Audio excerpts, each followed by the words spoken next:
নমস্কার বন্ধুরা, আজকের রেসিপি বিউলির ডালে খাস্তা কচুরি। প্যানে এক বাটি ফ্রেশ কড়াইশুঁটি নিয়ে সেটি সেদ্ধ করে নিলাম।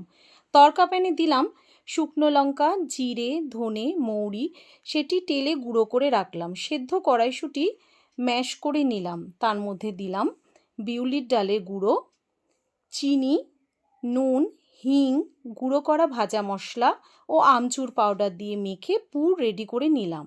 মিক্সিং বলে দিলাম ময়দা, নুন, জোয়ান, রিফাইন তেল, সেটি মেখে তার মধ্যে দিলাম উষ্ণ গরম জল দিয়ে সেটি ঠেসে নিলাম। তার মধ্যে 1 চামচ ঘি দিয়ে সেটিও ঠেসে একটা সফট ডো তৈরি করে নিলাম। ডো থেকে লেচি কেটে গোল করে নিয়ে খোল তৈরি করে নিলাম এবং মাঝে ঠেসে ঠেসে পুর ভরে মুখ বন্ধ করে চ্যাপ্টা আকারে গড়ে নিলাম সবকটি। সাদা তেল গরম করলাম, কিন্তু তেলটি যেন কম গরম হয়। তার মধ্যে কম আঁচে সবকটি ধীরে ধীরে দিয়ে উল্টে পাল্টে ডিপ ফ্রাই করে নিলেই তৈরি